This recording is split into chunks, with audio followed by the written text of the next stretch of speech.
Jim Knieriem here, Farmer Jim at Comcast, Farmer Jim at CapeCodComcast.net. Today is April 2nd. We're at the State House in Boston. It's Agricultural Day, and we're going to do a series of interviews with young farmers, old farmers, state legislators, senators, and if we're lucky, we're going to get Governor Deval Patrick. There's one thing I need everybody to remember: farming is involved in everything that you do in your life. So today we're going to try to get the important facts of farming in Massachusetts out. Thank you for letting me come into your home. I am the president of the Cape and Islands Farm Bureau and also the farmer's husband at Miss Scarlett's Blue Ribbon Farm. I'm standing here with Gail Hart from ARC, which is in Dennis, out a beautiful, beautiful, beautiful. ARC is Aquaculture Resource Corporation, agriculture, what are they calling it? Aquacultural Research Corporation. Right. That's a big handle. That's why we use ARC just for short. Right. And you guys are really responsible for growing a lot of the shellfish, the seedlings and things like that on the Cape, and ship them all over the world, really. Well, our hatchery is the only one in the area that does hard clams and oysters, and so we are the sole source supplier for all the towns in Barnstable County. Right. We supply many of the shell fishermen on Cape Cod and farther away, and all throughout New England and down the East Coast. We've been there since 1960 doing this and gradually developed the right technique and technology so that we really are quite efficient at what we do now. Right. I'm going to ask you on camera. I do a local show that you're doing, Meet the Cape Cod Farmer. It's on the local community channel. We would love to come to your research and your facility, your farm, and do a show so the local Cape Codders really know what's involved with when all the tourists come to Cape Cod for the fried clams, and for the raw oysters at all the bars and everything else. We'd like to come and just show that, spotlight you for your 15 minutes of fame. That would be wonderful because very few people know anything about shellfish, how it grows, how it starts, what it eats. It's questions I get asked all the time, and it would be wonderful to be able to share that. Well, you have been a very important institution on Cape Cod, and the average person doesn't realize that the clams and oysters that John over here are shucking, some farmer took care of them 7 days a week. And we are farmers, and it took farmers like you to raise them. You have your nursery or your breeding facility. We have our own hatcheries, and we also have our own grow out, but we support all these other farmers, which is one of the important things about our staying there in Barnstable County. Thank you very much, and we'll be seeing you here when waves get a little calmer and it gets a little drier out for the regular farmer. Okay. Thank you for your time. Thank you.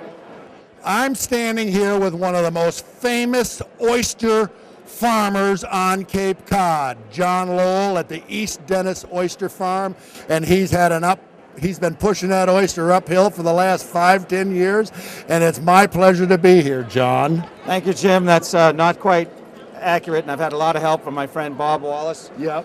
And his daughter Alex, and of course Gail Hart from ARC. ARC, we're going to do an interview with them because I'm doing a TV show, Meet the Cape Cod Farmer.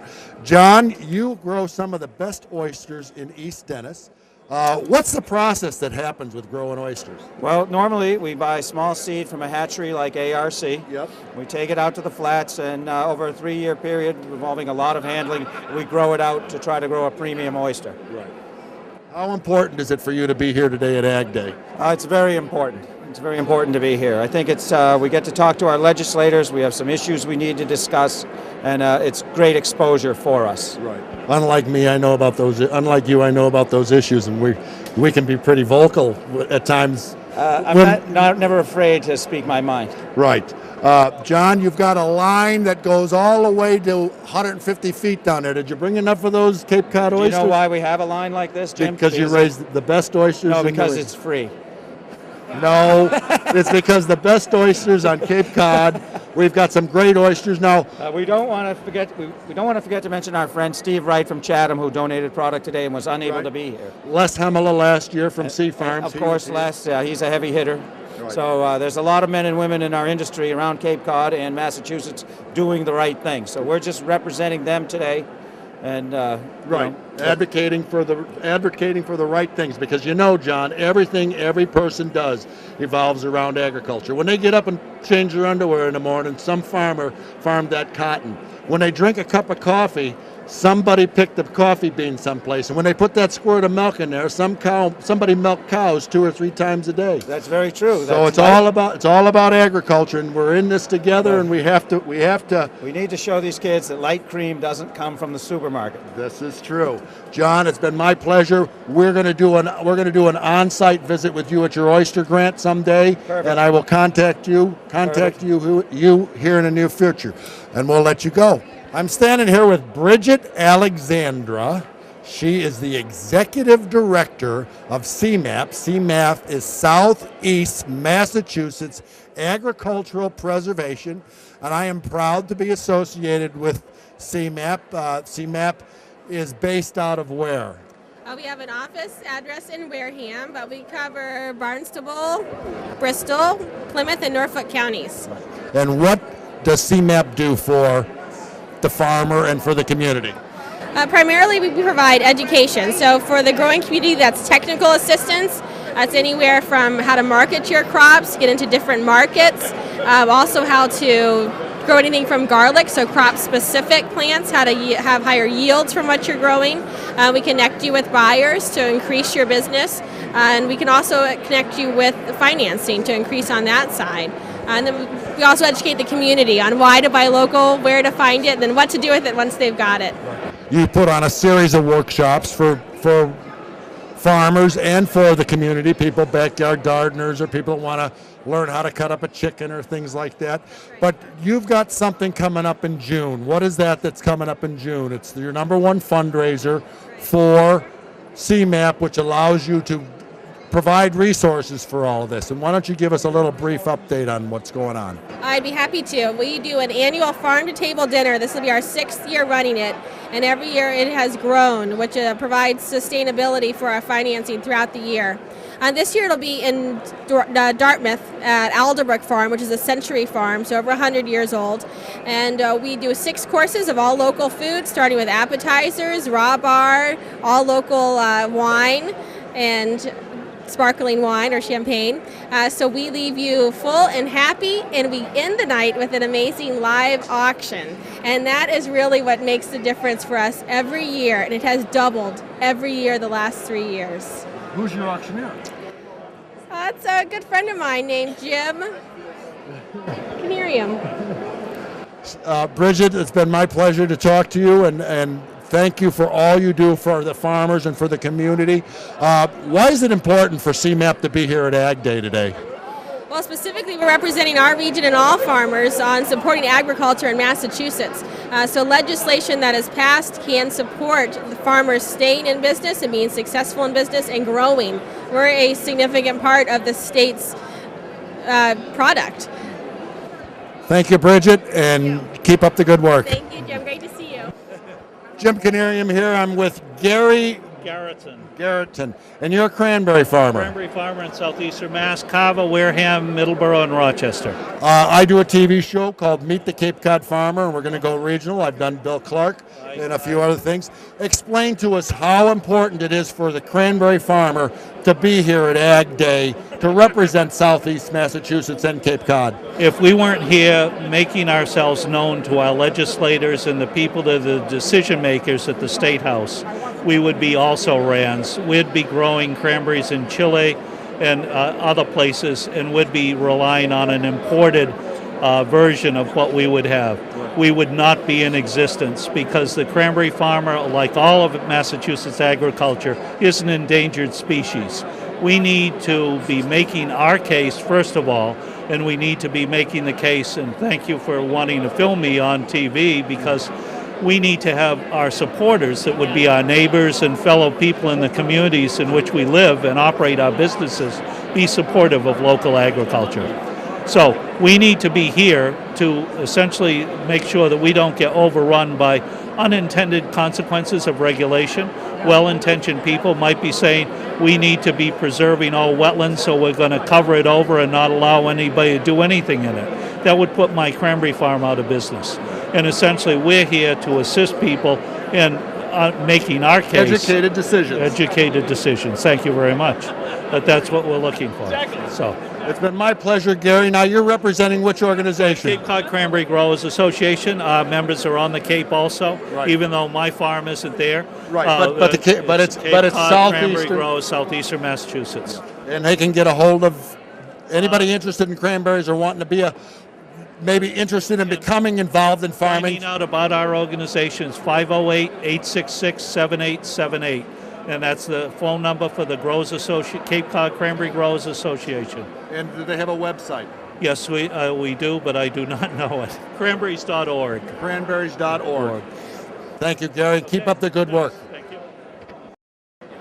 I'm standing here with Phil Corman. He is the executive director of the CISA, which is Community Involved in Sustaining Agriculture. Phil, give us just a couple ideas of what's going on with your organization and what's the meat of it. Sure. So our organization, we are the longest running buy local organization in the nation, and we've now been doing it for 20 years. So in fact, we're celebrating our 20th year this year, and our bold goal is to double the amount of local food in everyone's diet over the next 20 years. You were involved with Buy Fresh, Buy Local Cape Cod, which is something similar to yours. Started after ours, yeah. Started after yours. How many members do you have, and what counties do you represent? So we're in Franklin, Hampshire, and Hampden counties. So some of the towns and cities people may know are Springfield and Northampton and Amherst and Greenfield. And we have 225 farms that are part of our Be a Local Hero campaign, 50 plus restaurants. We have food retailers, hospitals, universities, and even retirement homes. What about farmers markets? Farmers markets are not members per se. They receive support from us. But actually, winter markets started first in our neck of the woods. They started in 2008 in Greenfield with a one-day market. We brought it to Northampton, and we had 2,000 people come over a 4-hour period. We now have 7 ongoing winter markets, and there are over 30 in the state. And then statewide farmers markets, as we all know, have really exploded. Being here at Ag Day in Boston, how important is it to an organization like you to be here, to be representative, to talk to your reps and your senators and the governor? It's really vital because, as we know, Massachusetts is sort of a rectangle, and Boston is at one end of that rectangle. Cape Cod is at the bottom. Is at the bottom, and we're on the other side. So whenever we can get together and show and remind our legislators that things happen outside of 128 and that there are a tremendous amount of locally owned farms, family businesses that are feeding our neighbors, that's just an important message they need to heed every day. And the fact that we feed them helps bring that message home. Right. Now, for my Cape viewers, if they want to get information about your CISA, how would they do that? So they just go to buylocalfood.org. That's all they have to do. We have great partners throughout the state, other buy local groups, but we're a bit bigger than all the others, so we oftentimes are providing some additional support to everyone. And also, if you're coming to Western Massachusetts, there's just tremendous farm festivals always going on. Phil, it's my pleasure to meet with a man that's really promotes nutrition, local farming, good food. God bless you. Yeah, thank you so much. Thank you. I'm Jim here again. We're with the president of Jason Hutchins with the Mass Flowers and Growers Association. He's up here today at Mass Ag Day to advocate for agriculture, growers, nurserymen, and everything on Massachusetts. You represent how many folks in your organization? We have about 180 members. Do you have any on the Cape? We do have members on the Cape. And I do. Who would they be? Unfortunately, I don't. I'd have to go look at. I'd have to go look at the book. Right. But what's your principal function as the Mass Flower Growers Association? Basically, just to educate all the growers in the state about what's going on in the state, educate them about the next levels, help the extension then comes in and helps us with educational programs, Right. And just to promote agriculture in general, Right. to be a voice for the growers, to get out there, whether it be water issues, whether it be marketing issues. Insects, pests? We do, well, that's something that we deal with, and that's something that we talk to both Department of Ag and Extension about. Right. Well, I tell you, we could go on for hours on that. Right. But Now, how do they, if we have growers on the Cape that are interested in becoming members in the Mass Flower Association, how would they get a hold of the Mass Flowers Association? Well, we've got a website, massflowergrowersassociation.com. The biggest thing they should go to is plantsomethingma.org, which is a culmination of the Mass Flower Growers and MNLA. It's a marketing program just to try to help members throughout the entire state, members and non-members, throughout all of agriculture, for people to shop locally, keep the money locally, local products. That Plant Something was something new they've just came up with in the last year. It's about a year and a half old at this point, but it's really come to fruition in the last year. People are starting to notice it now. It is something that people will recognize, and we're very much trying to get people to shop locally and buy local products. Right. As I'm a farmer, Miss Scarlett's Blue Ribbon Farm on Cape Cod and Yarmouthport, we need to push that buy fresh, buy local. Exactly. Buy flowers. Buy your produce. Whether it be vegetables, produce, flowers, trees, whatever. Right. Support local communities, local families. These are the people that are driving your entire community. Right. Keep the money local. Jim, keep up your good work, and thank you for the time. All right. Have a great day. Nice to meet you. Nice. I'm standing here with Alex Dowse. Alex is the past president of the Massachusetts Farm Bureau, and you have Dowse's Orchards, and you have the distinguished pleasure of standing here with your senator. Why don't you do a little interview? Well, absolutely. This is I'm Senator Richard Ross. State Senator from the Norfolk, Bristol, Middlesex area. He took over for Mr. Brown, and he's been one of our great advocates for many years. So, And a great advocate of farming in general. I came from a farming community that's lost a lot of its farm. Our dairy farms and things are gone, particularly in Wrentham. But I've got many orchards, including his fine orchard up in Sherburne. I'm very fortunate. I'm going to get right to the point, Senator. I'm a farmer. Regulations are antiquated. They need to be re-looked at, and on a public safety and a public health issue, we all understand the pressures that are there from your local boards of health and your local conservation and things like that. As a senator, are you willing to look at them and come up with new ideas and work with farming commodity groups and farmers and try to just make it a little easier? We don't mind difficult, because God knows what we do as farmers are difficult. Oh, yeah. You get your from Mother Nature. We just want to be able to say, hey, if the USDA rule applies and the state rule applies, why isn't the local rule not applying? I agree with you on those issues. I'm a small businessman as well.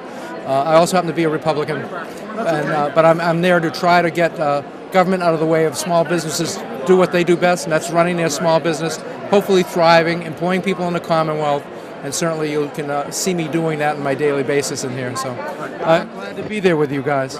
And you are senator from what district? I'm Senator Richard Ross. I have the Norfolk, Bristol, and Middlesex. Yep. I am proud to serve a lot of people from that area coming somewhere. Well, I got a ton of towns. I actually went to a sheriff's meeting up in Middlesex County today, and all my colleagues had maybe 3 towns, maybe 4 tops. And I said, I introduced myself early on. I should have told you what I serve. I've got the city of Attleboro. I've got North Attleboro, Wrentham, Plainville, Norfolk. I've got Franklin, Millis, Sherburne, Natick, Needham, Wellesley, and Wayland. So I've got 12 towns. Well, a lot of farms in those 3 districts that I have. Right. It's a pleasure meeting you. Alex, you're famous for what? Apples. I'm the apple grower. And what's the name of your orchard? Dowse Orchard, been in business for 240 years. 240 years? Yes.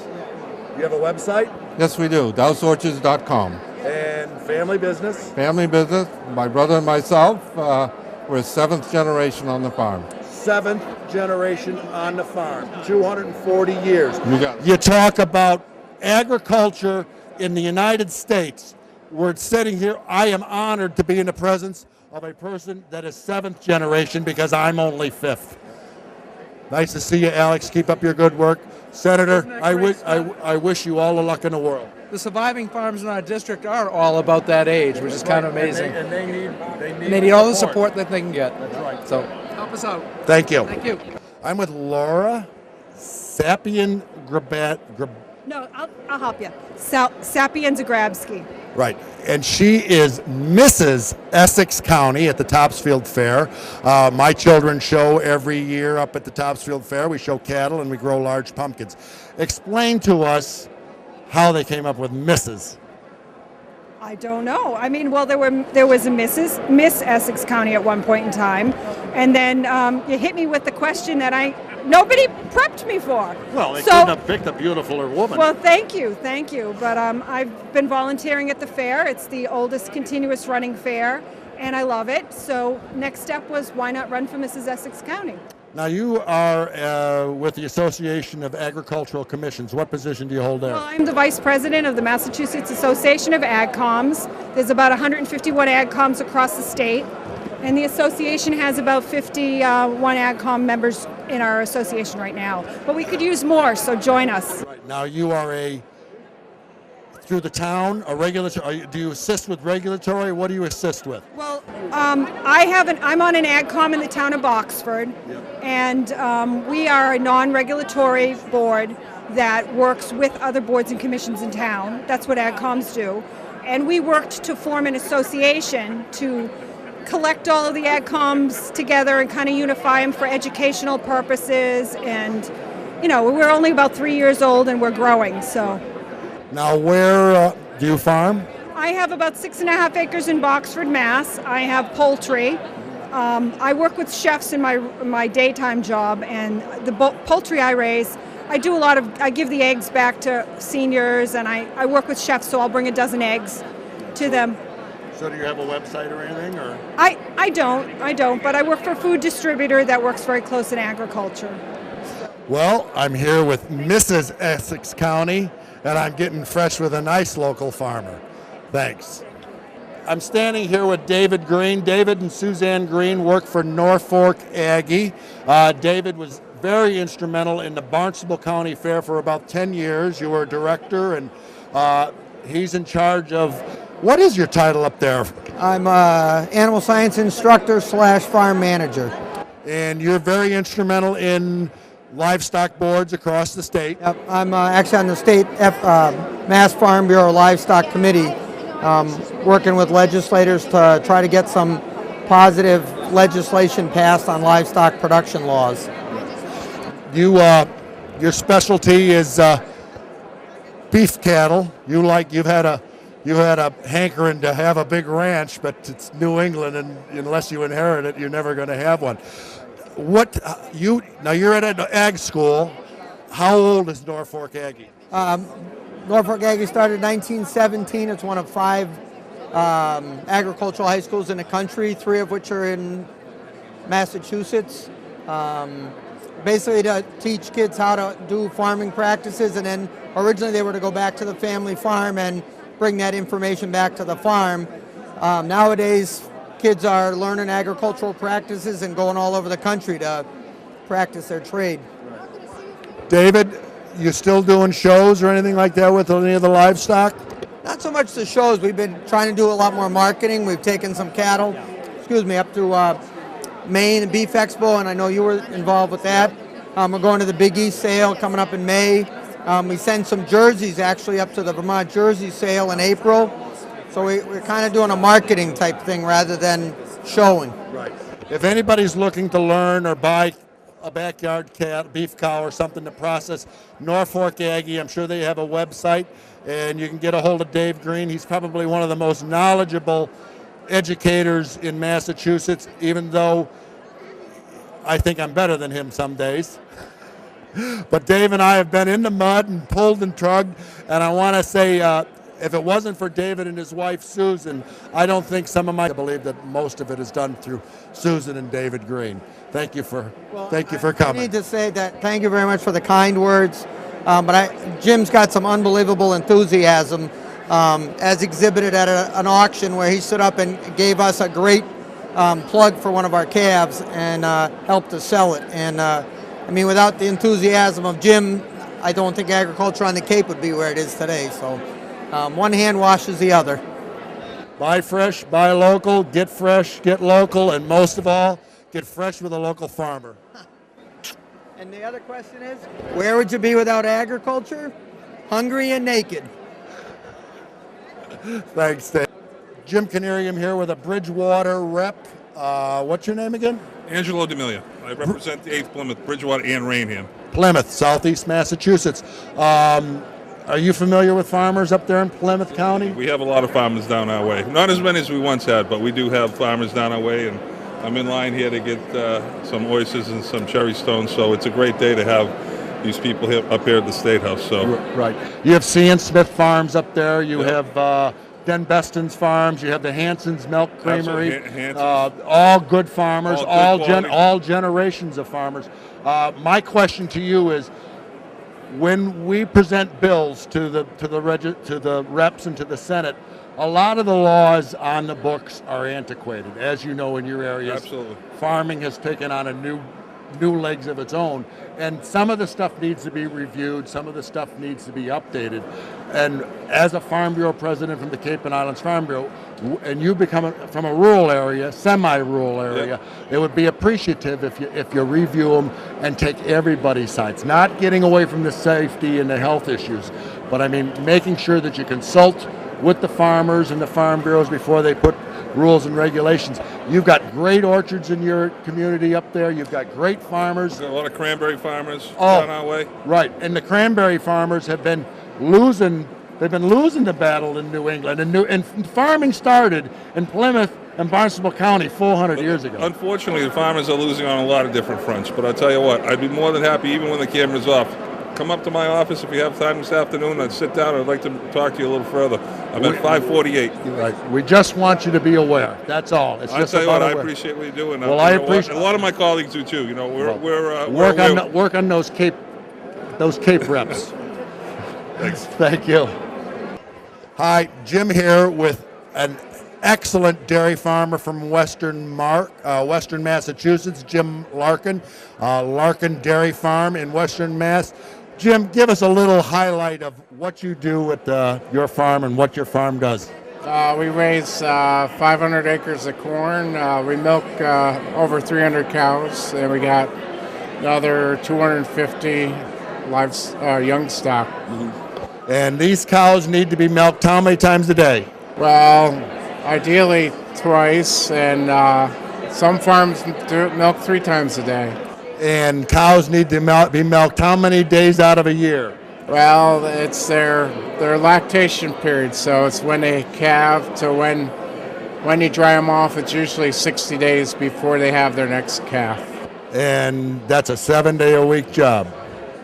Yes, you can't. Animals, when they're in your care, you got to take care of them 24/7, 365. And what time is your milking time? Usually 5 in the morning. And 5 in the afternoon? We cheat a little bit, like 3:30 in the afternoon we get started, so it gives our guys a little life. Right. You said you do 500 acres of crops. Well, that's just the corn acres. Just corn acres. There's another 400 acres of hay that we do. Right. And you're milking over 300 head of cattle. Yeah. Most of them Holsteins, Jerseys, Guernseys. We got predominantly Holsteins, and we got some crossbreds. Right. And you're from what county? Berkshire County. And you're set in the board of directors for Berkshire County Farm Bureau. What position do you hold?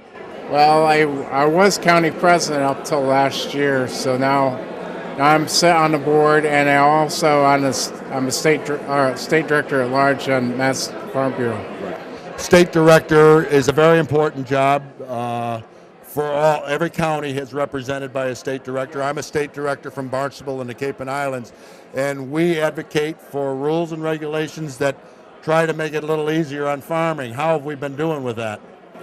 I'd say we're very successful because I just went to a meeting with legislators, and they were asking us questions that, they're telling us that they know our issues. Right. That we've been, working with them to try to help, mutually beneficial situations. Right. Jim, it's been my pleasure to talk to you. If you ever come down to the Cape, see me at Miss Scarlett's Blue Ribbon Farm, and we'll get you to have a lobster and get you to get those feet in the beach and have them clean the manure off out of between your toenails if you can go to the nice beach. All right? Maybe help me dig some clams, sir. I don't dig clams, but I know people that got them. Nice talking to you again, Jim. And on the 8th day, God looked down on his planned paradise and said, I need a caretaker. So God made a farmer.